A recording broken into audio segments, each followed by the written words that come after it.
California Commercial Driver's Handbook, Section 9, Hazardous Materials.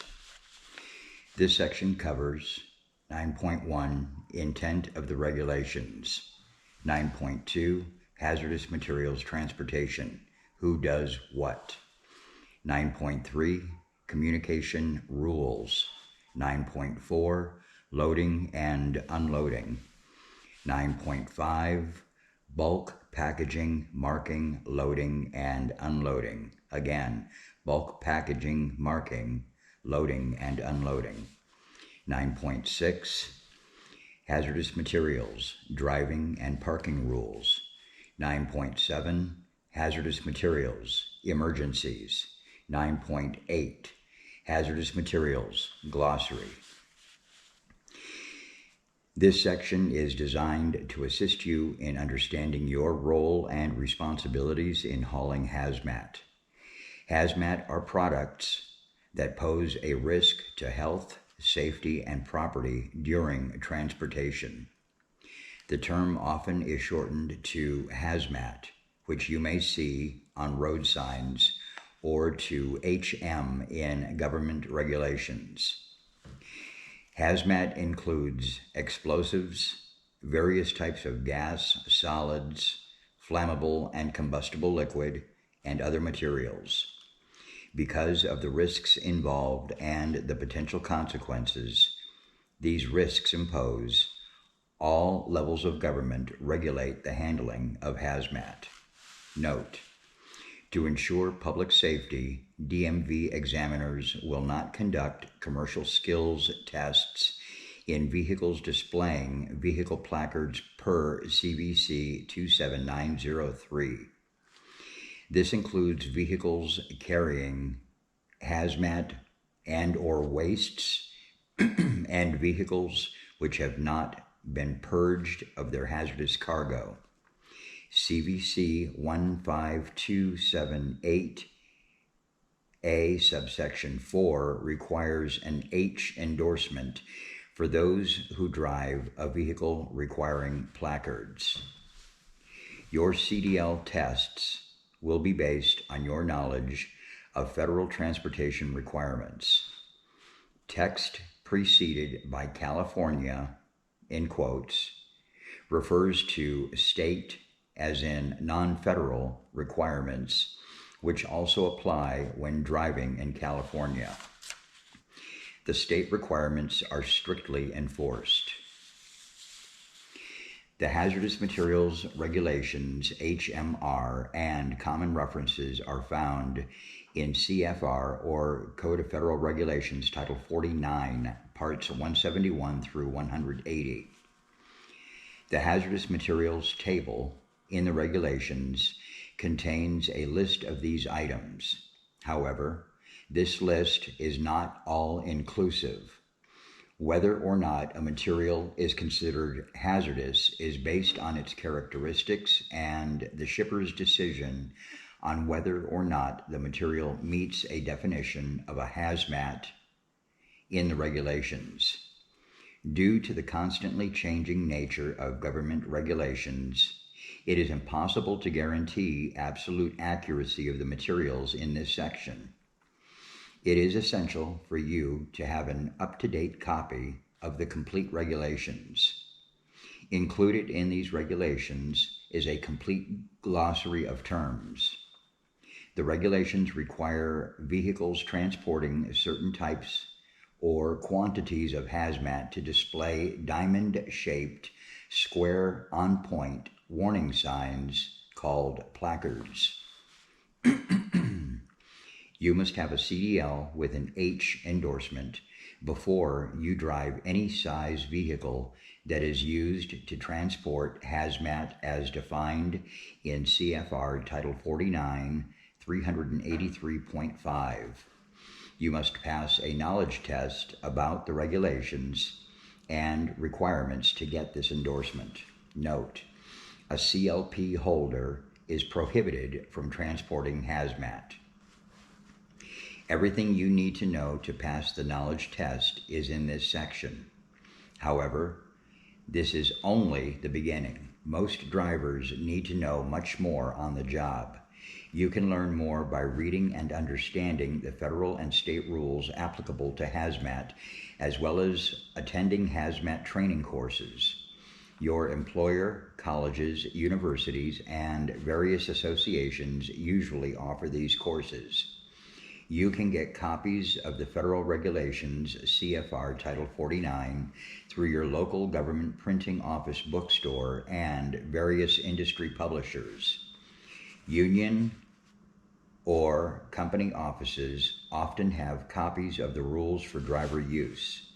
Find out where you can get your own copy to use on the job. The regulations require training and testing for all drivers involved in transporting hazmat.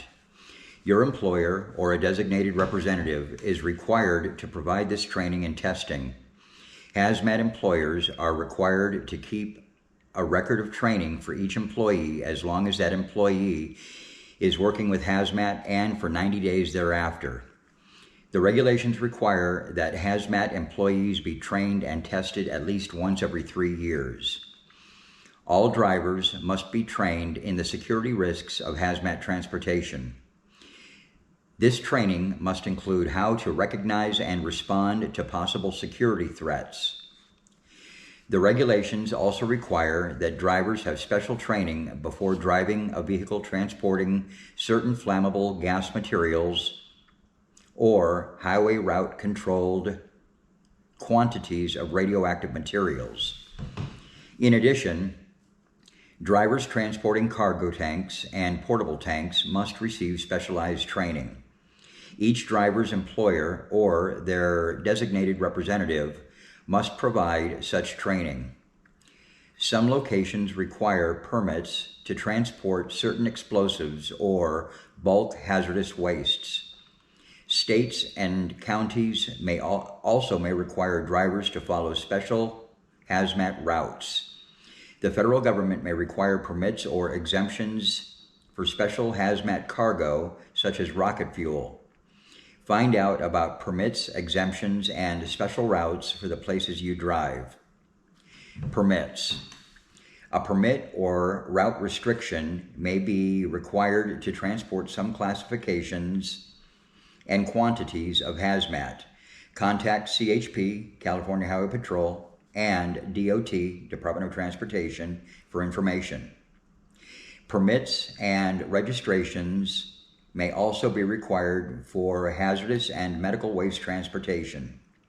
Contact the Department of Toxic Substances Control and the Department of Health Services, respectively, for information. If you apply for an original or renew an H endorsement, you must undergo a TSA Federal Security Threat Assessment or background records check. You start the TSA background records check after you apply for your CDL at DMV. Successfully complete all appropriate knowledge tests and submit a valid medical form. You must submit fingerprints, a fee, and any additional information required to one of the TSA's designated agents. You must also provide the TSA agent with a copy of your CDL permit and one of the following ID documents. First, a California driver's license or ID card. Second, an out-of-state driver's license. Third, your CLP accompanied by a DMV photo receipt. For a list of TSA agent sites, visit universalenroll.dhs.gov or call 1-855-347-8371. California Hazardous Materials Transportation License. Every motor carrier who transports the following hazmat in California must have a Hazardous Materials Transportation License issued by CHP per CVC 32,000.5. First bullet point, hazmat shipments, unless specifically accepted, for which the display of placards is required per CVC 27,903. Next bullet point, Hazmat shipments in excess of 500 pounds transported for a fee, which would require placarding if shipped in greater amounts in the same manner. A valid, legible copy of the carrier's hazmat transportation license must be carried in the vehicle and be presented to any peace officer or duly authorized employee of CHP upon request. CCR Title 13, 1160.3, subsection G, subsection 2. This is in addition to the federal hazmat registration that may be required under CFR Title 49, 107.601. 9.1. Intent of the regulations. 9.1.1. Contain the material. Transporting hazmat can be risky. The regulations are intended to protect you, those around you, and the environment. They tell shippers how to package the materials safely and drivers how to load, transport, and unload the material. These are called containment rules, in quotes. 9.1.2, communicate the risk. Shippers must warn drivers and others about the material's hazards to communicate the risk.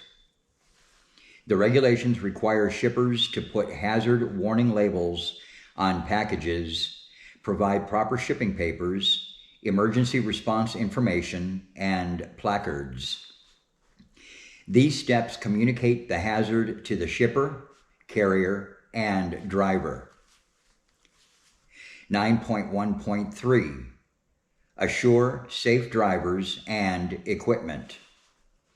You must pass a knowledge test about transporting hazmat to get an H endorsement on a CDL, or in my case, an X for hazmat and tankers.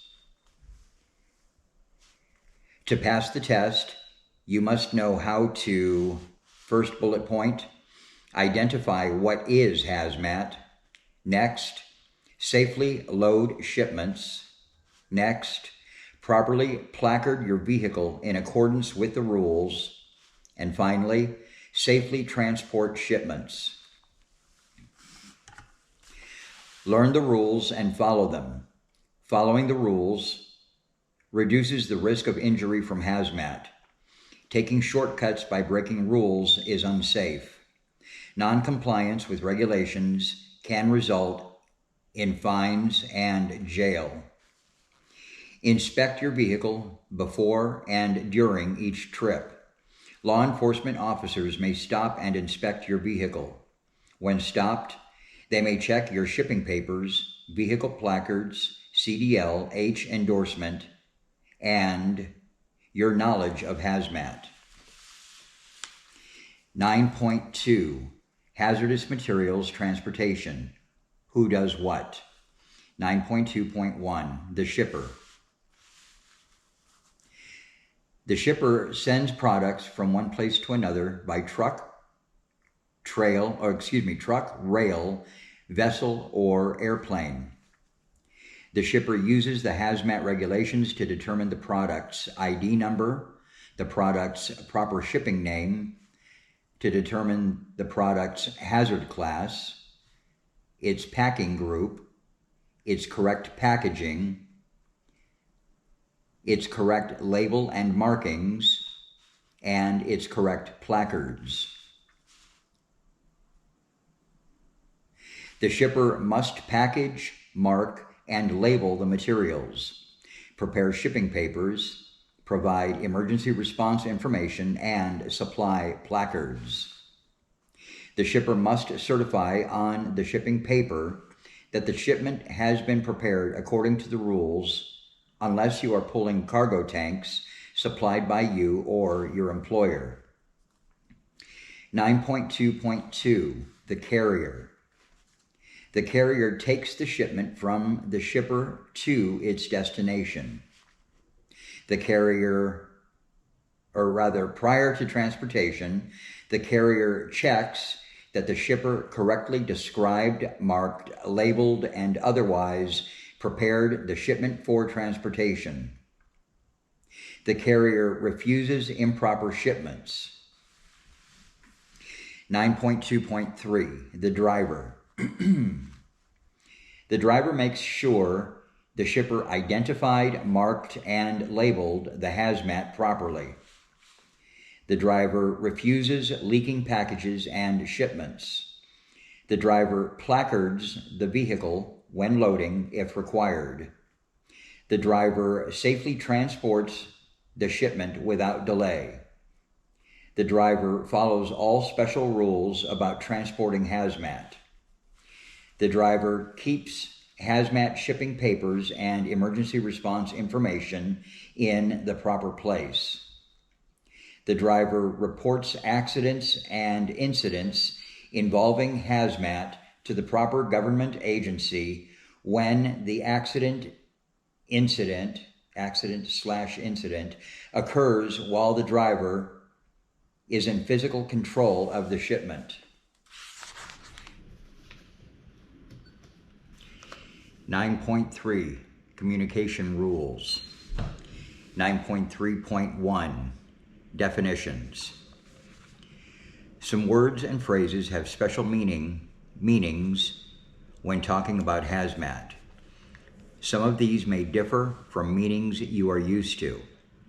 The words and phrases in this section may be on your test. The meanings of other important words are in the glossary at the end of section 9. A materials hazard class reflects the risks associated with it.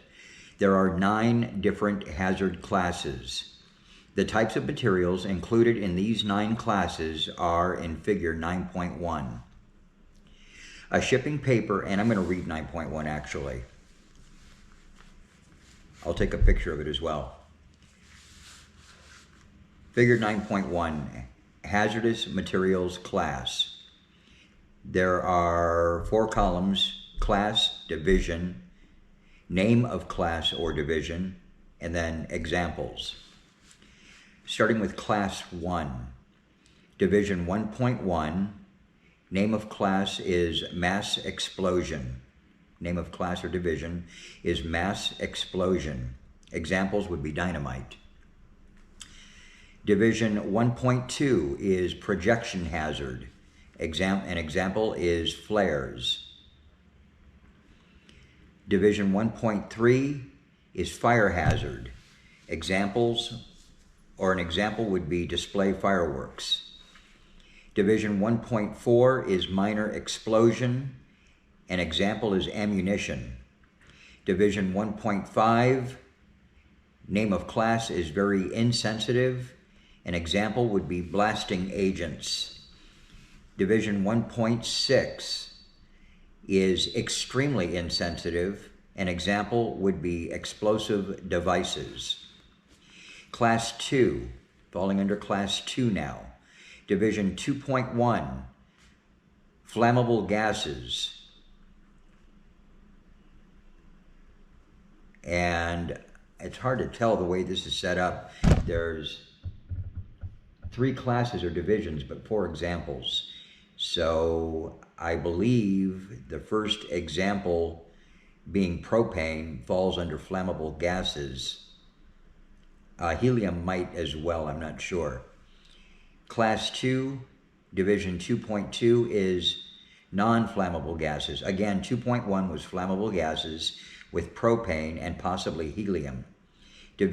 Class 2, division 2.2, name of class or division is non-flammable gases, and it could be helium and fluorine, I'm not sure.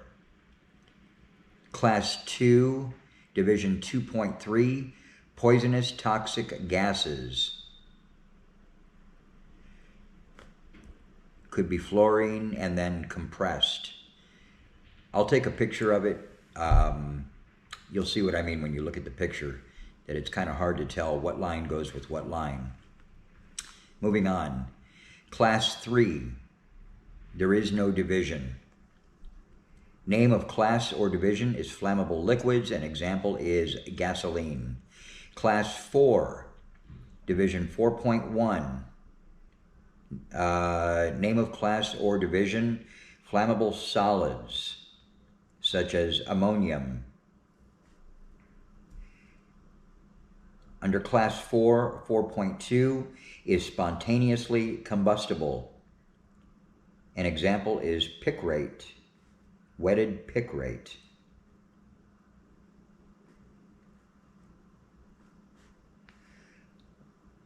Division, class 4, division 4.3, name of class or division is dangerous when wet.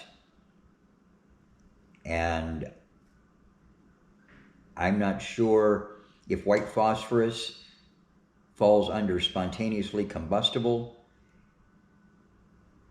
or under dangerous when wet. But another certain example is sodium. An example of dangerous when wet is sodium. So there, let's see, the name of class or division, flammable solids, ammonium picrate, spontaneously combustible, wetted white phosphorus, possibly, and then finally dangerous when wet, sodium. I'm going to read that one more time. Class 4, 4.1, Division 4.1, name of class or division, flammable solids, probably ammonium picrate. Then, Division 4.2, spontaneously combustible, and I believe it's wetted white phosphorus. And finally, Division 4.3, dangerous when wet, and I believe sodium falls under that category. Moving on, Class 5, 5.1, oxidizers, ammonium nitrate.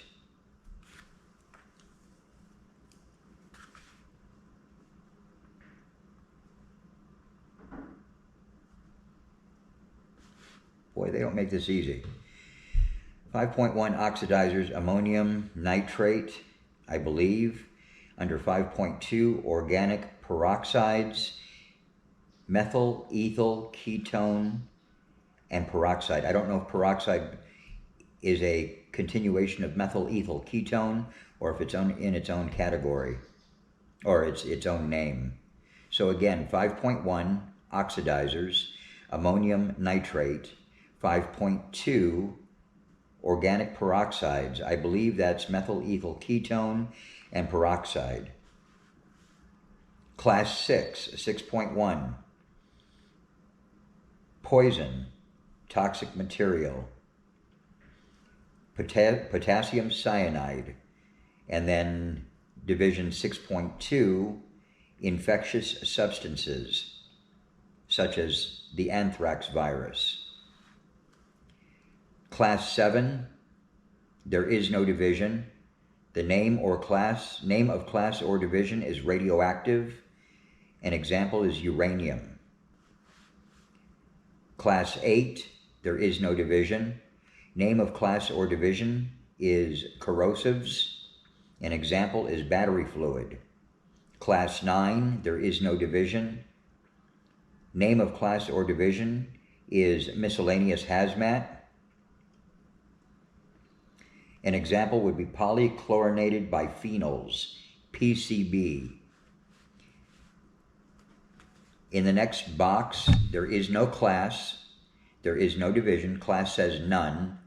Division is a line through it. Name of class or division is ORM-D, other regulated material-domestic.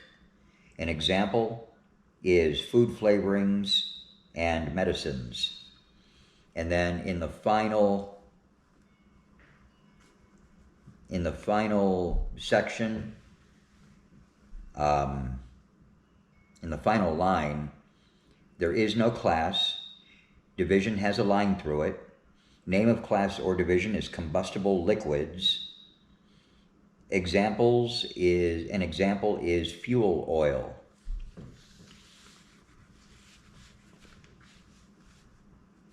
So going back to where I left off on the reading, a materials hazard class reflects the risks associated with it. There are 9 different hazard classes. The types of materials included in these 9 classes are in figure 9.1, and I just read all of the chart for 9.1, figure 9.1. A shipping paper describes the hazmat being transported. Shipping orders, bills of lading, and manifests are all shipping papers.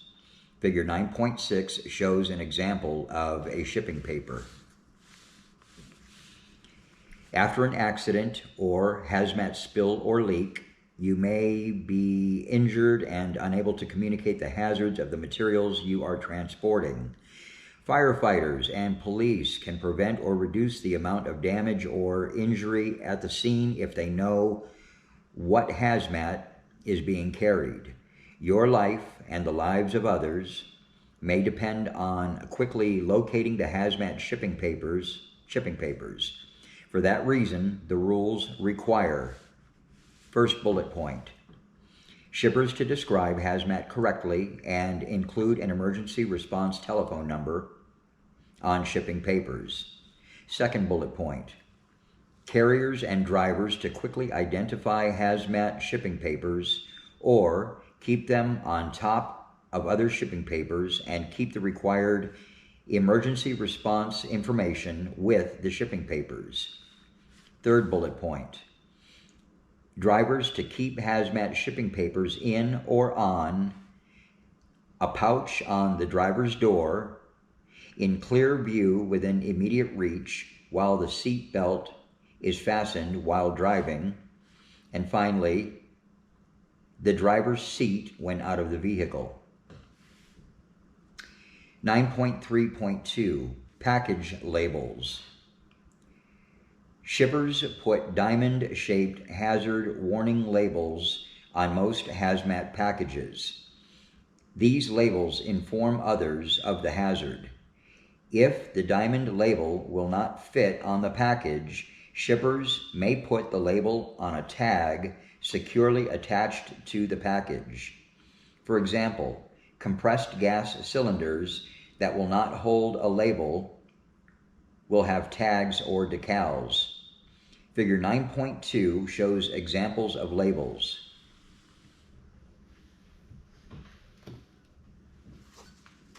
Nine 9.3.3, lists of regulated products.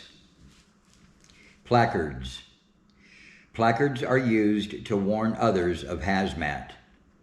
Placards are signs put on the outside of a vehicle and on bulk packages which identify the hazard class of the cargo. And that would be 1, 2, 3, 4, 5, 6, 7, 8, 9, or none. A placarded vehicle must have at least 4 identical placards. They are put on the front, rear, and both sides of the vehicle. See figure 9.3. Placards must be readable from all 4 directions. They are at least 9.84 inches, or 250 millimeters square on point in a diamond shape. Cargo tanks and other bulk packaging display the ID number of their contents on placards or orange panels or white square on point displays that are the same size as placards. ID numbers are a 4-digit code used by first responders to identify hazmat. An ID number may be used to identify more than one chemical. The letters NA in quotes or UN in quotes will precede the ID number.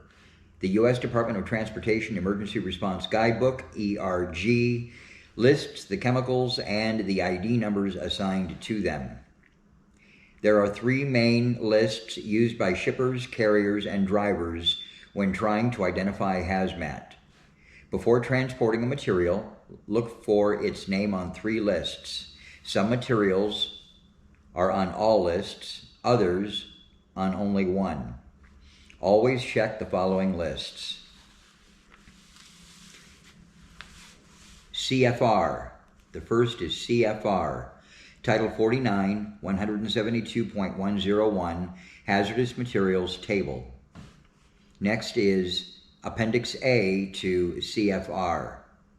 Title 49, 172.101, List of hazardous substances and reportable quantities.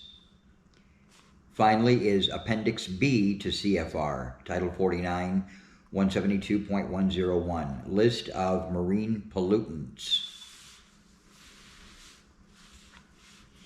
Hazardous Materials Table.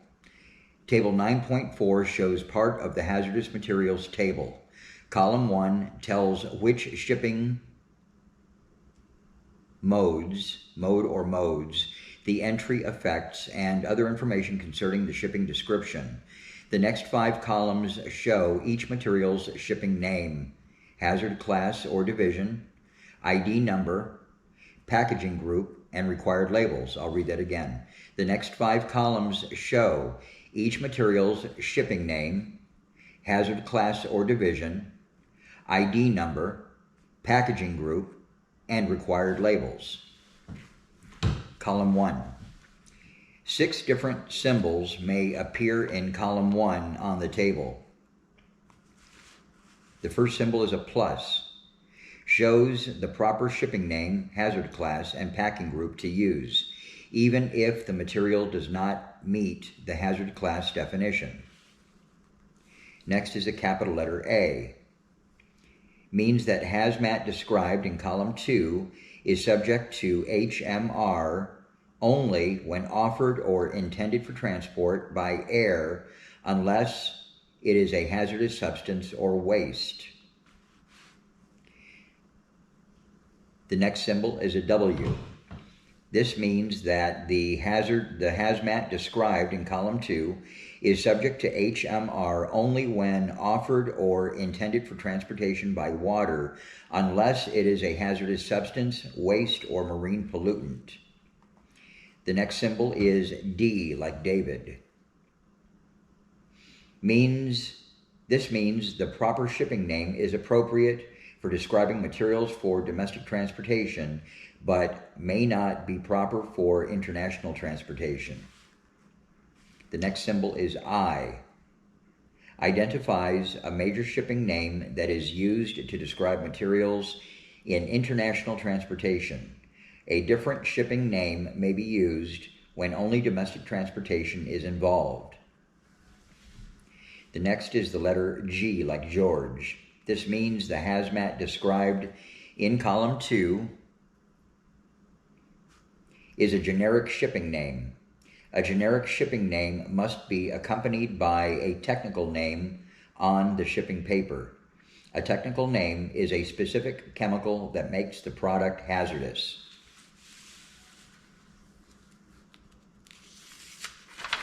I have a table here, CFR, Title 49, 172.101, Hazardous Materials Table, Symbols.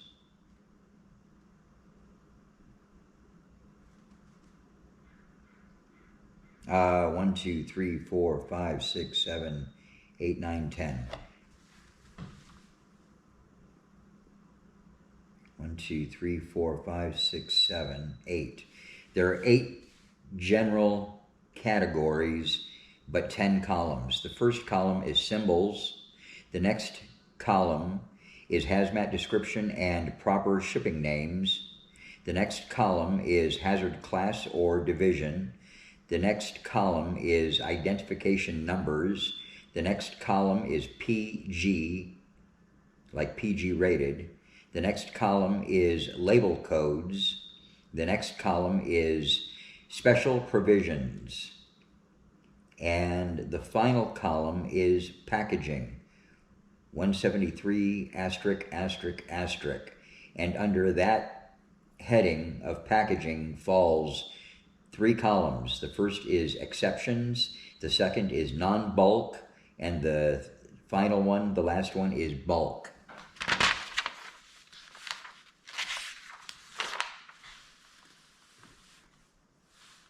Column 2. Where was I? I was on column 1. Column 1. 6 different symbols may appear in column 1 on the table. Moving on to column 2. This lists the proper shipping names and descriptions of regulated materials. Entries are in alphabetical order so you can quickly find the right entry. The table shows proper shipping names in regular type. The shipping paper must show proper shipping names. Names shown in italics are not proper shipping names. That was column 2. Now column 3 shows a materials hazard class or division or the entry forbidden, in quotes, forbidden. Never transport a forbidden material, forbidden material. Placard hazmat shipments are based on the quantity and hazard class. You can decide which placards to use if you know these 3 things. The first is the materials hazard class. The next one is amount being shipped. And finally, amount of all hazmat of all classes on your vehicle. Again, you can decide which placards to use if you know these 3 things. The first is the materials hazard class. The second item is the amount being shipped. And the final item is amount of all hazmat of all classes on your vehicle. Column 4 lists the ID number for each proper shipping name. Lists the ID number for each proper shipping name. ID numbers are preceded by the letters UN or NA or ID. Uniform November or November Alpha or India Delta. UNNAID. The letters NA are associated with proper shipping names that are only used within the U.S. and to and from Canada. The letters ID are associated with proper shipping names recognized by the International Civil Aviation Organization, the IACO, Technical Instructions for Transportation by Air. The ID number must appear on the shipping paper as part of the shipping description and also appear on the package.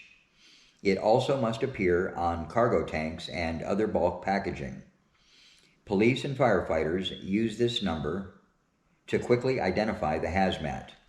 Column 5 shows the packing group in Roman numerals assigned to a material.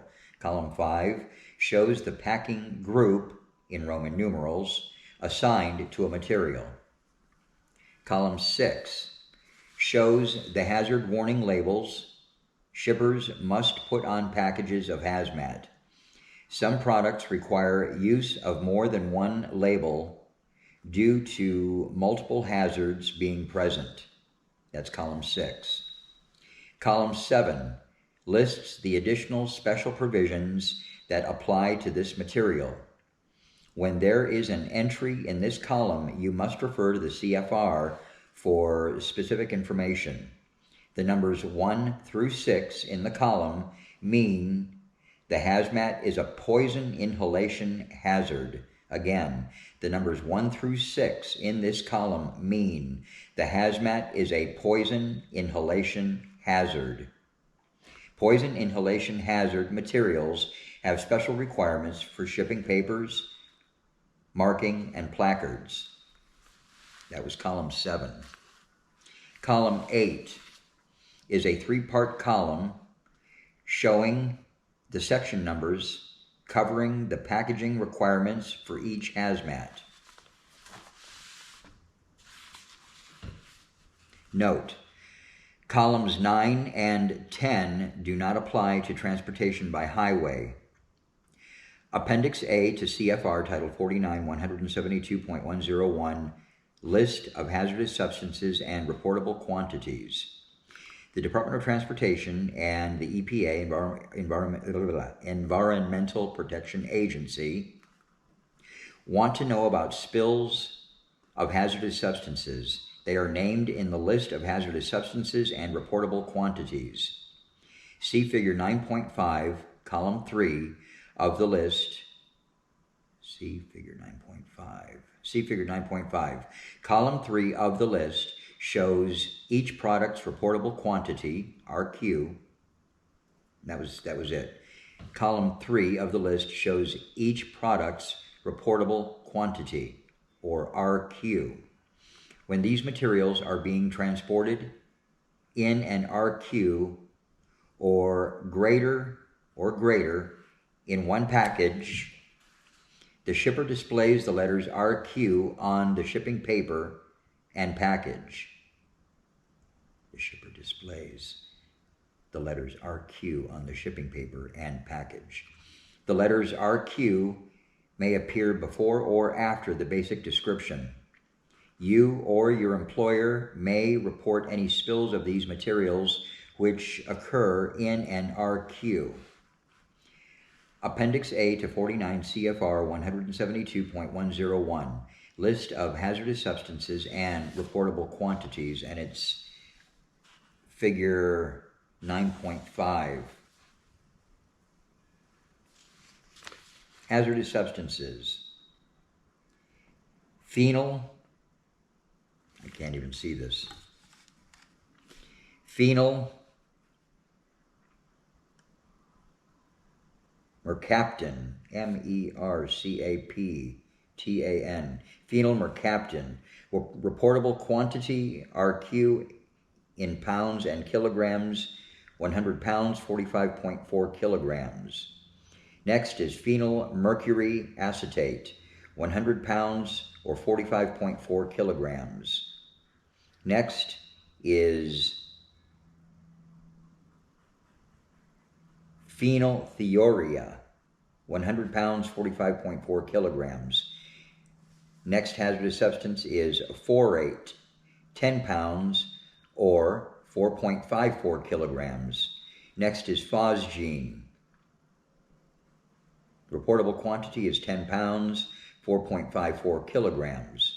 Next is phosphine, 100 pounds or 45.4 kilograms. Next is phosphoric acid, 5,000 pounds or 2,270 kilograms. Next is phosphoric acid, diethyl 4-nitrophenyl ester, 100 pounds or 45.4 kilograms.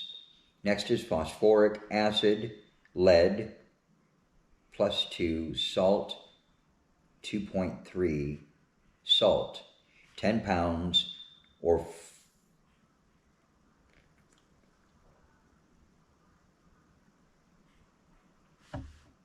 this can't be right. 4.54 kilograms, I believe. I believe it's wrong in the book. If the words inhalation hazard appear on the shipping paper or package, the rules require display of the poison inhalation hazard or poison gas placards as appropriate. These placards must be used in addition to other placards, which may be required by the product's hazard class. Always display the hazard class and poison inhalation hazard placards, even for small amounts. Appendix B to CFR Title 49, 172.101, List of Marine Pollutants. Appendix B is a list of chemicals that are toxic to marine life. For highway transportation, this list is only used for chemicals in a container with a capacity of 119 gallons or more, without a placard or label as specified by HMB. I'm going to read that again. For highway transportation, this list is only used for chemicals in a container with a capacity of 119 gallons or more, without a placard or label as specified by HMR. Any bulk packages of a marine pollutant must display the marine pollutant marking, which is a white triangle with a fish and an X through the fish. This marking, it is not a placard, must also be displayed on the outside of the vehicle. In addition, a notation must be made on the shipping papers near the description of the material. Marine pollutant. I'm going to read that again. In addition, a notation must be made on the shipping papers near the description of the material, and the notation is marine pollutant. 9.3.4 Shipping paper. The shipping paper shown in figure 9.6 describes a shipment. A shipping paper for hazmat must include, first, page numbers if the shipping paper has more than one page. The first page must tell the total number of pages. For example, page 1 of 4. Second, or next, a proper shipping description for each hazmat. And finally, a shipper's certification signed by the shipper saying they prepared the shipment according to HMR, or hazardous material regulations. 9.3.5 Item description. If a shipping paper describes both hazardous and non-hazardous products, the hazmat must be entered first, highlighted in a contrasting color, or identified by an X, as in X-ray, placed before the shipping description, ID number, shipping name, hazard class, packing group, in a column titled HM. The letters RQ, for reportable quantity, may be used instead of X if a reportable quantity needs to be identified. The basic description of hazmat includes the ID number, proper shipping name, hazard class or division, and packing group, if any, in that order. The packing group is displayed in Roman numerals and may be preceded by PG. I'm going to read that again. Section 9.3.5, Item description. If a shipping paper describes both hazardous and non-hazardous products, the hazmat must be entered first, highlighted in a contrasting color, or identified by an X placed before the shipping description, ID number, shipping name, hazard class, packing group, in a column titled HM. The letters RQ may be used instead of X if a reportable quantity needs to be identified. The basic description of hazmat includes the ID number, proper shipping name, hazard class or division, and packing group, if any, in that order. The packing group is displayed in Roman numerals and may be preceded by PG. And figure 9.6 is an example of a shipping paper. The ID number, shipping name, and hazard class must not be abbreviated unless specifically authorized in HMR. The description must also show, first bullet point, the total quantity and unit of measure. Second, the number and type of packages, example, 6 drums. Third, the letters RQ, if a reportable quantity. Fourth bullet point, if the letters RQ appear, the name of the hazardous substance, if not included in the shipping papers. Again, if the letters RQ appear, then the name of the hazardous substance, if it's not already included in the shipping papers. Finally, number 5, for all materials with the letter G, generic, in column 1, the technical name of the hazmat must be included. Shipping papers also must list an emergency response telephone number unless accepted. The emergency response telephone number is the responsibility of the shipper. It can be used by emergency responders to obtain information about any hazmat involved in a spill or fire. The telephone number must be the number of the person, first, the number of the person offering the hazmat for transportation, if the shipper/offerer is the emergency response information provider, ERI provider, or the phone number of an agency or organization capable of and accepting responsibility for providing the detailed information required.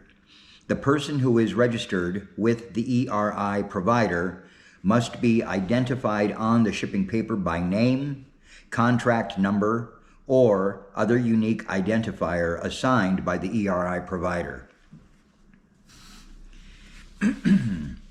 Shippers also must provide emergency response information to the motor carrier for each hazmat being shipped. The emergency response information must be able to be used away from the motor vehicle and provide information on how to safely handle incidents involving the material. At a minimum, it must include the following information. First, the basic description and technical name. Second, immediate hazards to health. Next, risks of fire or explosion. Next, immediate precautions to be taken in the event of an accident or incident. Next, immediate methods for handling fires. Next, initial methods for handling spills or leaks in the absence of fires. And finally, preliminary first aid measures.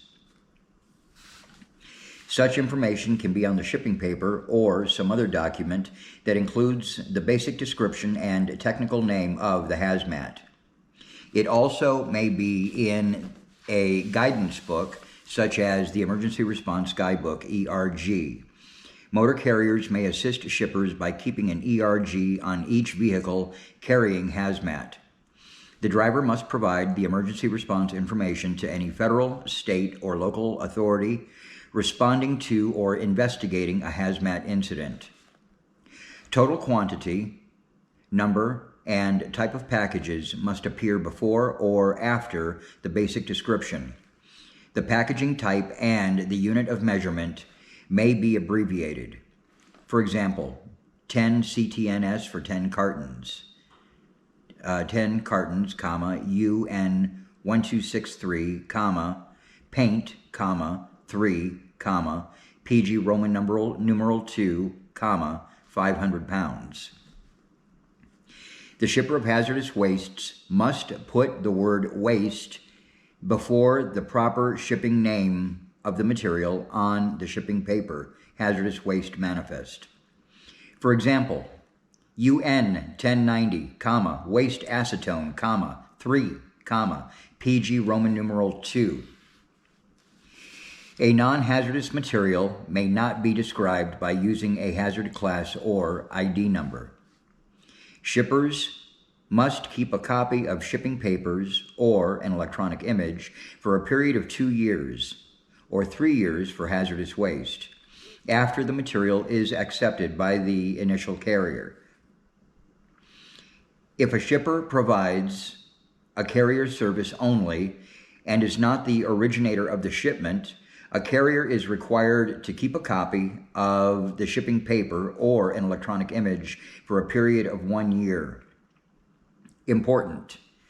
To view complete regulatory requirements for the transportation of hazmat, refer to CFR Title 49, Parts 171 through 180. 9.3.6, Shipper's Certification. When the shipper packages hazmat, they certify that the package has been prepared according to HMR. The signed shipper's certification appears on the original shipping paper. The only exceptions are when a shipper is a private carrier transporting their own product and when the package is provided by the carrier, for example, a cargo tank. Unless a package is clearly unsafe or does not comply with HMR, you may accept the shipper certification concerning proper packaging. Some carriers have additional rules about transporting hazmat. Follow your employer's rules when accepting shipments. 9.3.7 Package Markings and Labels. Shippers print required markings directly on the package. An attached label or tag. I'm going to read that again. Shippers print required markings directly on the package, an attached label or tag. An important package marking is the name of the hazmat. It is the same name as the one on the shipping paper. The requirements for marking vary by package size and material being transported. When required, the shipper will put the following on the package. First, the name and address of shipper or consignee. Next, the hazmat shipping name and ID number. Finally, the labels required. It is a good idea to compare the shipping paper to the markings and labels. Always make sure that the shipper shows the correct basic description on the shipping paper and verifies that the proper labels are shown on the packages. If you are not familiar with the material, ask the shipper to contact your office. If HMR requires it, the shipper will put RQ, marine pollutant, biohazard, hot, or inhalation hazard on the package. Packages with liquid containers inside will also have package orientation markings with the arrows pointing in the correct upright direction. The labels used always reflect the hazard class of the product. If a package needs more than one label, the labels must be close together near the proper shipping name. I'm going to read that again. If a package needs more than one label, the labels must be close together near the proper shipping name. 9.3.8 Recognizing hazardous materials. Learn to recognize shipments of hazmat. To find out if the shipment includes hazmat, look at the shipping paper. Does it have an entry with a proper shipping name, hazard class, or ID number? Does it have a highlighted entry or one with an X or RQ in the hazmat column? Other clues suggesting hazmat would include: what business is the shipper in? Are they a paint dealer, chemical supply, scientific supply house, pest control or agricultural supplier, explosives, munitions, or fireworks dealer? Are there tanks with diamond labels or placards on the premises? What type of package is being shipped? Cylinders and drums are often used for hazmat shipments. Is a hazard class label, proper shipping name, or ID number on the package? Are there any handling precautions? 9.3.9 Hazardous Waste Manifest. When transporting hazardous wastes, you must sign by hand and carry a uniform hazardous waste manifest. The name and Environmental Protection Agency registration number of the shippers, carriers, and destination must appear on the manifest. Shippers must prepare, date, and sign by hand the manifest. Treat the manifest as a shipping paper when transporting the waste. Only give the waste shipment to another registered carrier or disposal/treatment facility. Each carrier transporting the shipment must sign by hand the manifest. After you deliver the shipment, keep your copy of the manifest. Each copy must have all needed signatures and dates, including those of the person to whom you delivered the waste. 9.3.10 Placarding.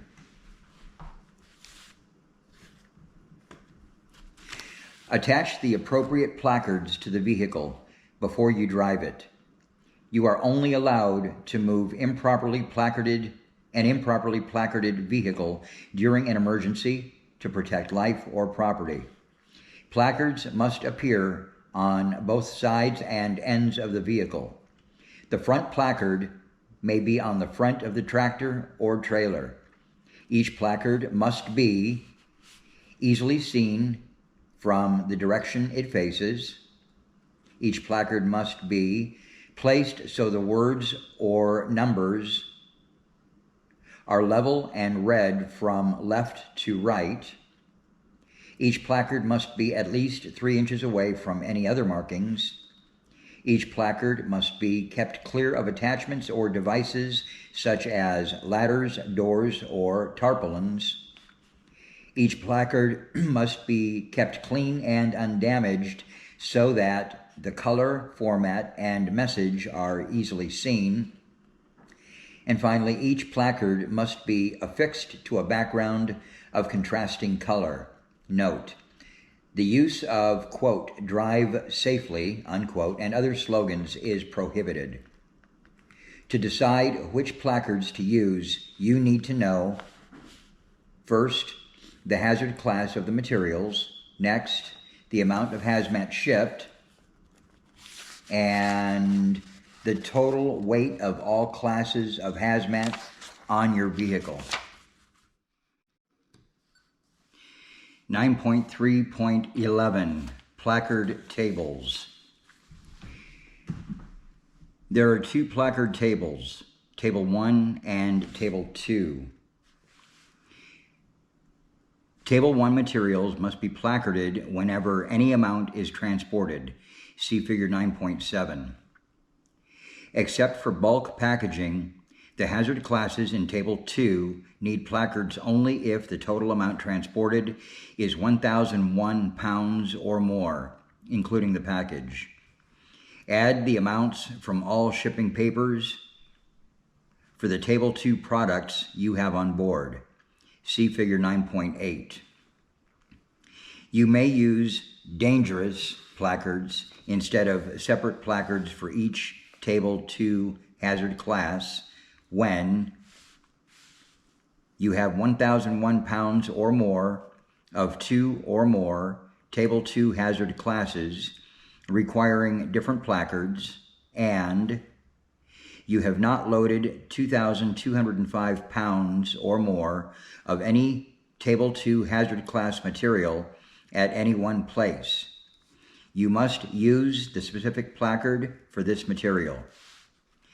The dangerous placard, quote unquote, is an option, not a requirement. You can always placard for the materials. If the words inhalation hazard are on the shipping paper or package, you must display poison gas or poison inhalation placards in addition to any other placards needed by the product's hazard class. The 1,000 pound exception does not apply to these materials.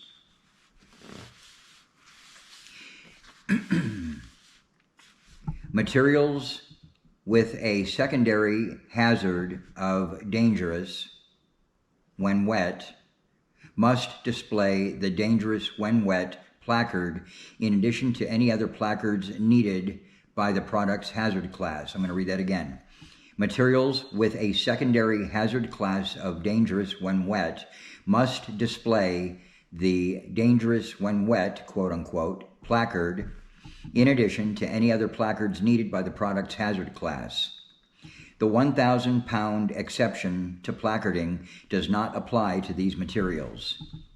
Placards used to identify the primary or subsidiary hazard class of a material must have the hazard class or division number displayed in the lower corner of the placard.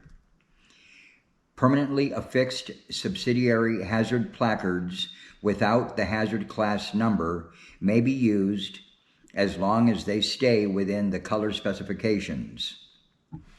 Placards may be displayed for hazmat even if not required, so long as the placard identifies the hazard or the material being transported.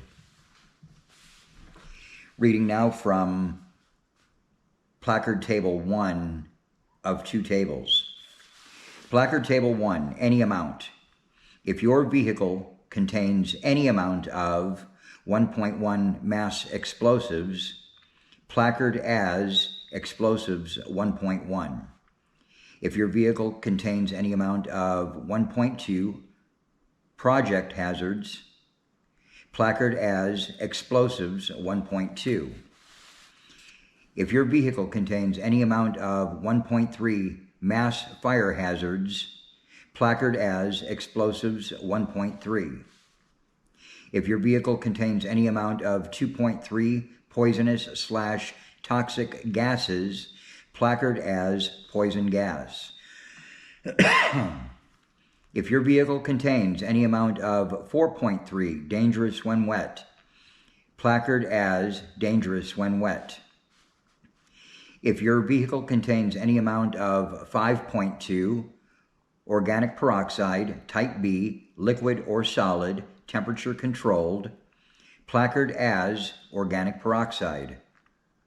If your vehicle contains any amount of 6.1 inhalation hazard zone A and B only, placard as poison/toxic inhalation.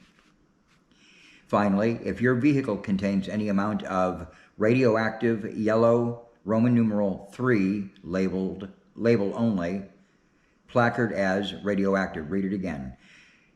If your vehicle contains any amount of 7 radioactive yellow Roman numeral 3 label only, placard as radioactive.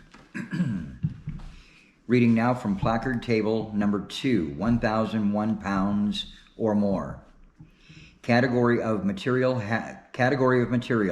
hazard class or division number, and additional description as appropriate.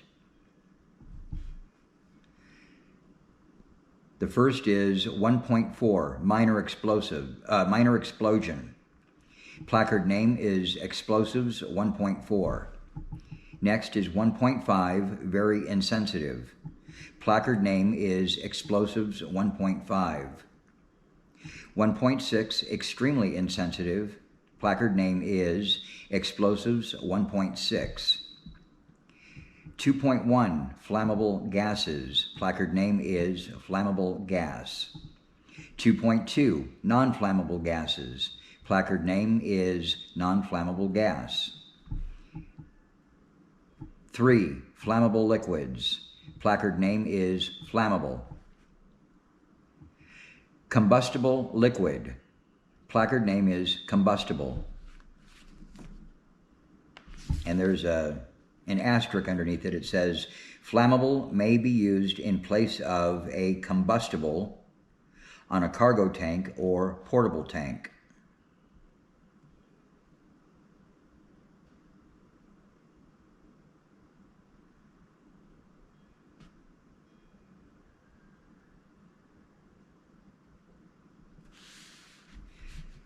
(4.1) Flammable solids. Placard name is flammable solid. And these are all for 1,001 pounds or more. 4.2, spontaneously combustible. Placard name will be spontaneously combustible. 5.1, oxidizers. Placard name is oxidizer. 5.2, other than organic peroxide, type B, liquid or solid, temperature controlled. Placard name will be organic peroxide.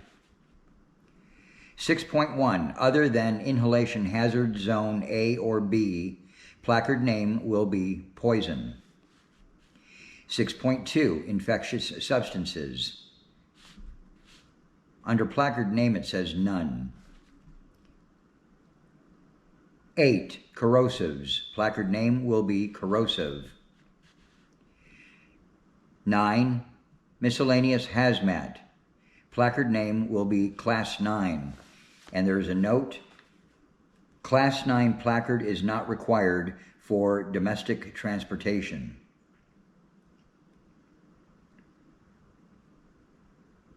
Finally is ORM-D. under category of material, ORM-D. Placard name, there is none. Continuing with the reading. Bulk packaging is a single container with a capacity greater than 119 gallons. A bulk package and a vehicle transporting a bulk package must be placarded even if it only has the residue of a hazmat. Certain bulk packages only have to be placarded on the two opposite sides or display labels. All other bulk packages must be placarded on all four sides. Coming to the end of this section, I'm coming to subsections 9.1, 9.2, and 9.3. Test your knowledge. Question number one. Shippers package in order to fill in the blank, the material. Shippers package in order to what? The material. Question number two. Drivers placard their vehicle to fill in the blank, the risk. Communicate the risk. Question number three. What three things do you need to know to decide what placards, if any, you need? These are, I assume, test questions on the test. Question number four. A hazmat ID number must appear on the fill in the blank and on the fill in the blank. The ID number must also appear on cargo tanks and other bulk packaging.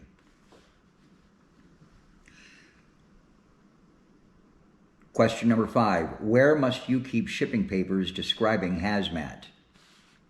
These questions may be on your test. If you cannot answer them all, reread subsections 9.1, 9.2, and 9.3. 9.4, Loading and Unloading. Do all you can to protect containers of hazmat. Do not use any tools which might damage containers or other packaging during loading. Do not use hooks. 9.4.1, General Loading Requirements. Before loading or unloading, set the parking brake. Make sure the vehicle will not move. Many products become more hazardous when exposed to heat. Load hazmat away from heat sources. Watch for signs of leaking or damaged containers. Leaks spell trouble. Do not transport leaking packages. Depending on the material, you, your truck, and others could be in danger. It is illegal to move a vehicle with leaking hazmat. Containers of hazmat must be braced to prevent movement of packages during transportation. No smoking. When loading or unloading hazmat, keep fire away. Do not let people smoke nearby. Never smoke around Class 1 explosives, Class 2.1 flammable gas, Class 3 flammable liquids, Class 4 flammable solids, and Class 5, which are oxidizers. Secure against movement. Brace containers so they will not fall, slide, or bounce around during transportation. Be very careful when loading containers that have valves or other fittings. All hazmat packages must be secured during transportation. After loading, do not open any package during your trip. Never transfer hazmat from one package to another while in transit. You may empty a cargo tank, but do not empty any other package while it is on the vehicle.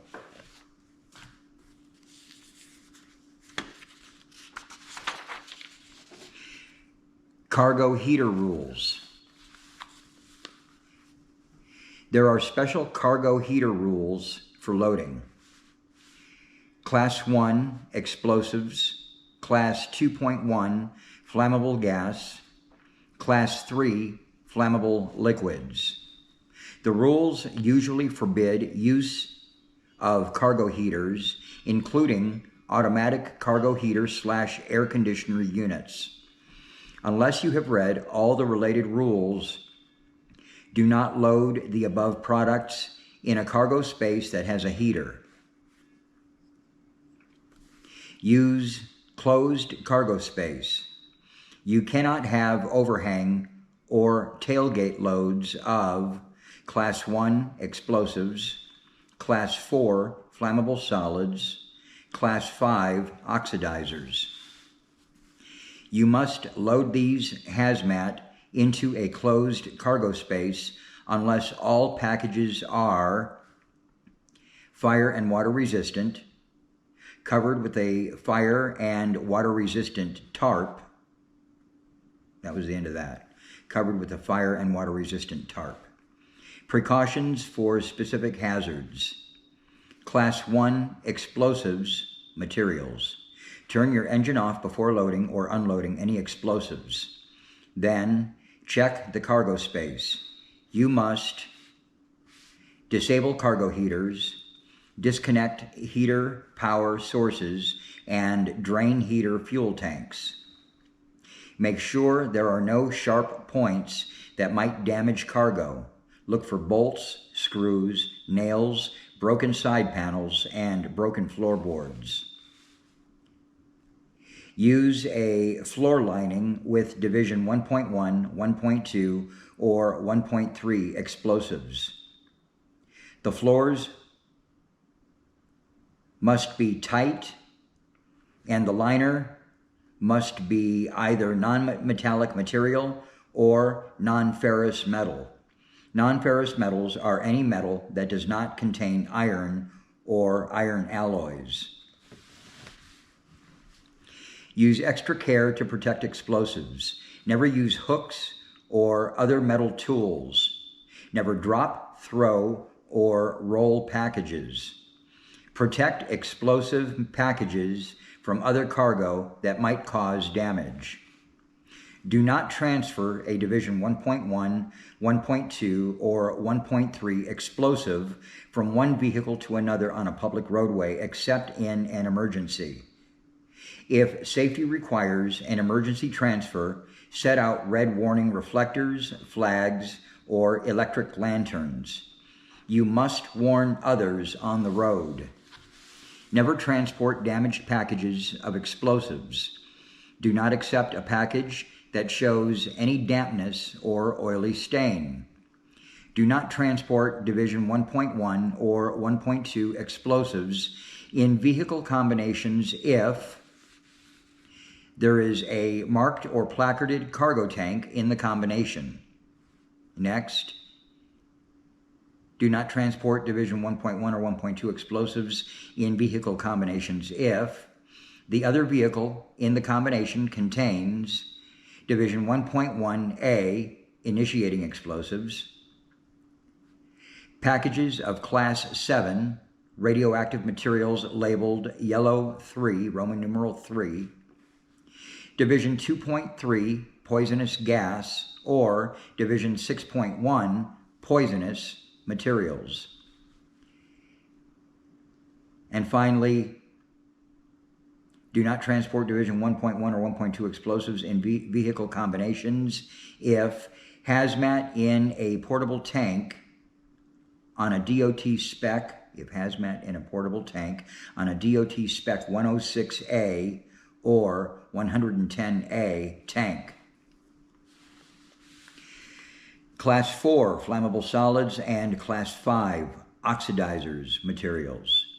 Class 4 materials are solids that react, including fire and explosion, to water, heat, and air, or even react spontaneously. Class 4 and 5 materials must be completely enclosed in a vehicle or covered securely. Class 4 and 5 materials, which become unstable and dangerous when wet, must be kept dry while in transit and during loading and unloading. Materials that are subject to spontaneous combustion or heating must be in vehicles with sufficient ventilation. Class 8, corrosive materials.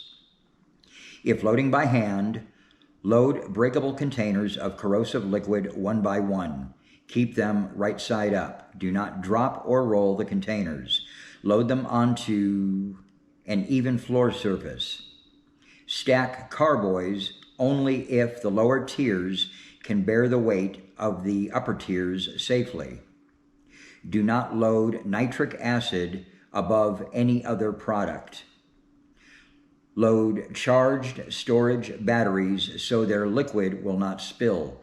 Keep them right side up. Make sure other cargo will not fall against or short circuit them.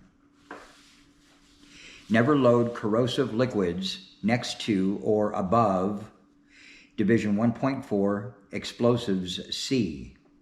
Never load corrosive liquids next to or above Division 4.1 Flammable Solids. Never load corrosive liquids next to or above Division 4.3 Dangerous when wet. Never load corrosive liquids next to or above Class 5 Oxidizers.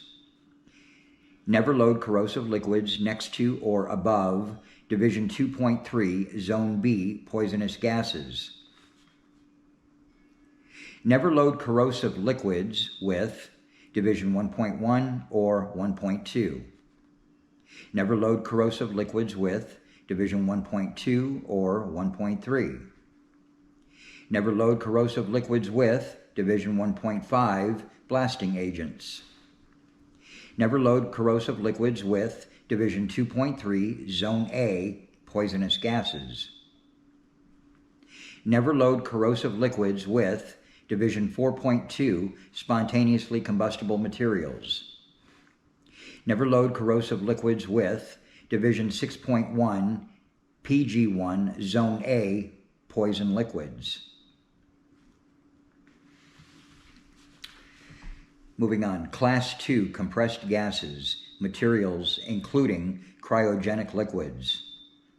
If your vehicle does not have racks to hold cylinders, the cargo space floor must be flat. The cylinders must be held upright, in racks attached to the vehicle, or in boxes that will keep them from turning over.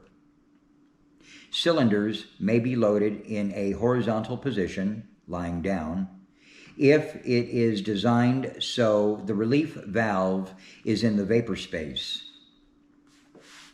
Division 2.3 poisonous gas, or Division 6.1 poisonous materials. Never transport these materials in containers with interconnections.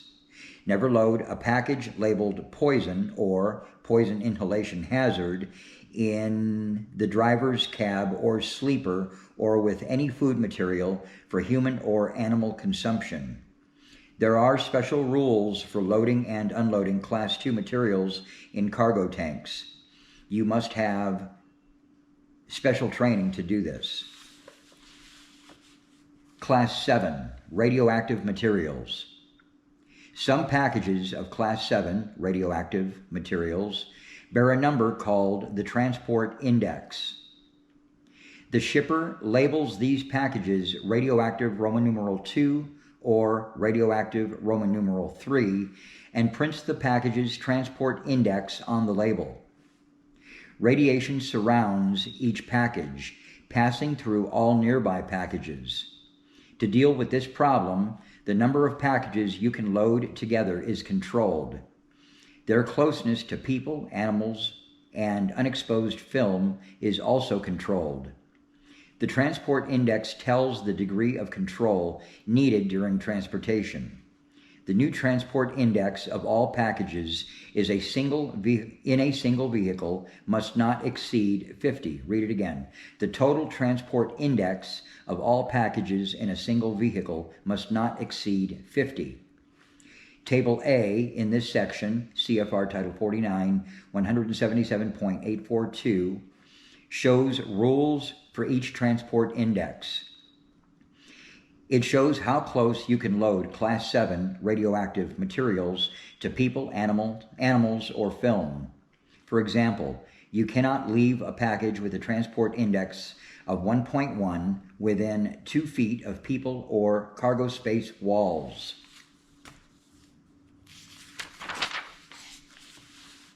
Mixed loads. The rules require some products to be loaded separately. You cannot load them together in the same cargo space. Figure 9.9 lists some examples. The regulations, segregation table for hazardous materials, name other materials you must keep apart.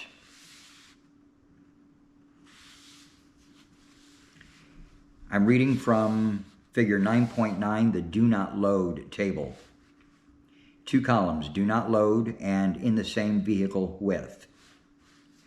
First column, do not load Division 6.1 or 2.3 poison or poison inhalation hazard labeled material in the same vehicle with animal or human food unless the poison package is overpacked in an approved way. Foodstuffs are anything you swallow. However, mouthwash, toothpaste, and skin creams are not foodstuff. Next line and column.